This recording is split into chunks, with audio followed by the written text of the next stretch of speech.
मुख्य सचिव बदलने के मामले में सियासत तेज है। बीजेपी ने मामले में दिल्ली सरकार पर हमला किया और बदले की भावना से काम करने का आरोप लगाया। बीजेपी प्रवक्ता हरीश खुराना ने मामले में केंद्र सरकार और एलजी से संज्ञान लेने की मांग की।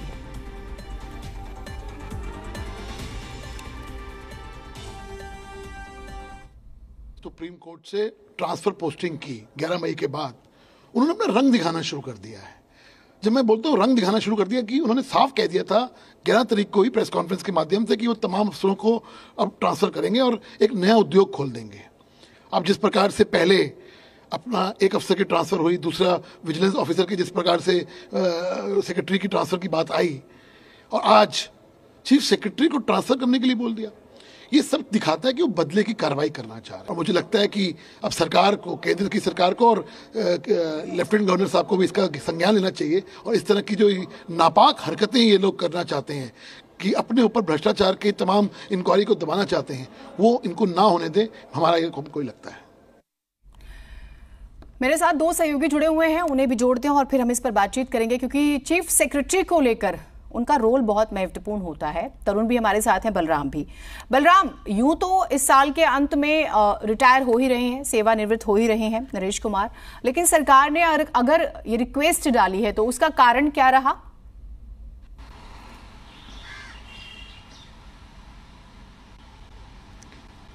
देखिए, आपको बता दें, बार बार दिल्ली सरकार ये कहती रही है कि जो चीफ सेक्रेटरी हैं वो सरकार के मनमाफिक काम नहीं कर रहे हैं, वो सीधे एलजी को रिपोर्ट कर रहे हैं और एलजी उनसे जो कहते हैं वही वो करते हैं और लगातार जो छोटे अधिकारी हैं उन पर दबाव बनाने की कोशिश भी की जा रही है।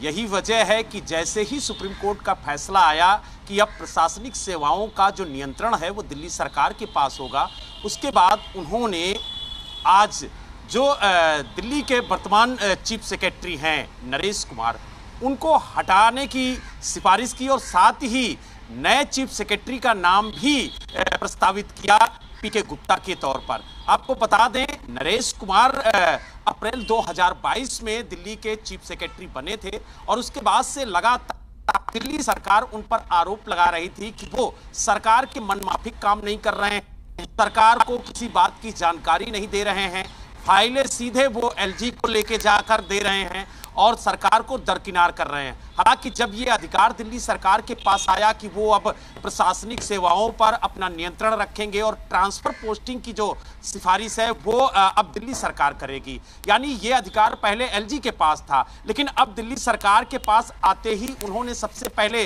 जो सर्विसेज विभाग के सचिव थे उनको हटाया, उसके बाद जो विजिलेंस विभाग के थे उन सेक्रेटरी थे उनको भी हटाने की जो है सिफारिश वो की और अब उन्होंने चीफ सेक्रेटरी को हटाने की सिफारिश एलजी के मार्फत उन्होंने केंद्र को भेजी है। हालांकि अभी केंद्र ने इस पर कोई टिप्पणी नहीं की है, लेकिन ये माना जा रहा है कि जल्द ही दिल्ली के जो चीफ सेक्रेटरी हैं वो बदलेंगे। लेकिन कहीं ना कहीं अगर हम पीके गुप्ता की बात करें तो वो एमसीडी में चेयरमैन हैं, दिल्ली सरकार के कई विभागों में वो अहम भूमिका निभा चुके हैं, वो दिल्ली के प्रशासन का काफी ज्यादा अनुभव है। यही वजह है कि दिल्ली सरकार उनके अनुभव का लाभ उठाना चाहती है और जो एक दूरी है दिल्ली सरकार में और अधिकारियों के बीच में, उस दूरी को कम करने के लिए पीके गुप्ता को वो चीफ सेक्रेटरी के रूप में लाना चाहती है ताकि दिल्ली सरकार दिल्ली की जनता को एक बेहतर प्रशासन दे सके, क्योंकि भले ही किसी पार्टी की हो लेकिन प्रशासन पर जो नियंत्रण होता है वो चीफ सेक्रेटरी का होता है। इसलिए चीफ सेक्रेटरी का एक अहम रोल, अहम भूमिका होती है। लिहाजा ऐसे में अगर सरकार के समकक्ष जो चीफ सेक्रेटरी सरकार के काम करेगा तो कहीं ना कहीं जो असमंजस की स्थितियां होती हैं वो कम होगी और समन्वय बनेगा कामकाज में और ठीक है बलराम, ठीक है, एक मिनट में तरुण की भी प्रतिक्रिया लेती हूँ। ठीक है बलराम, आपसे बात करेंगे इस पर। और कितना बड़ा रोल होता है चीफ सेक्रेटरी का, उसे हम समझ सकते हैं। ट्रांसफर पोस्टिंग कैसे अटकी होती है और एसएससी बोर्ड की जिम्मेदारी, क्योंकि उसमें भी वो अध्यक्ष होते हैं, तो वो भी एक बार उस पर भी बात करेंगे। तरुण, बीजेपी को ऐसा क्यों लग रहा है कि ये बदले की राजनीति है? और एक बात बीजेपी के नेता बार बार कहते हैं कि ट्रांसफर पोस्टिंग का उद्योग शुरू हो जाएगा। अब ट्रांसफर पोस्टिंग अगर किसी भी स्टेट में हो रही होती है तो क्या वो अपने आप में एक बिजनेस है? ये एक अलग ही सवाल खड़ा होता है। बीजेपी को क्यों सरकार की मंशा पर शक है? देखिए, बीजेपी का भी वक्तव्य सामने आया है। उनका ये कहना है कि जो भी अधिकारी दिल्ली सरकार के अंदर व्याप्त भ्रष्टाचार की जांच कर रहा था, वही रडार पर क्यों आ रहा है। दिल्ली के मुख्य सचिव की अहम भूमिका रही है। जो शराब नीति के ऊपर कथित घोटाला हुआ है, उसकी रिपोर्ट उन्होंने उपराज्यपाल को सौंपी। फिर उपराज्यपाल ने मामला सीएस की रिपोर्ट के आधार के ऊपर सीबीआई को ट्रांसफर किया। और भी 2-3 मसले हैं जिसके ऊपर चीफ सेक्रेटरी को रिपोर्ट तैयार करने के लिए बोला गया, और एलजी को जब वो रिपोर्ट मिल गई तो उसे उचित कार्रवाई के लिए निष्पक्ष स्वतंत्र एजेंसियों के आगे भेज दिया गया। ट्रांसपोर्ट का भी इसके अंदर जिक्र है, और शराब नीति का घोटाला तो पहले से ही चल रहा है। क्लासरूम के अंदर जो निर्माण के अंदर कथित घोटाला है, उसकी भी जांच चल रही है।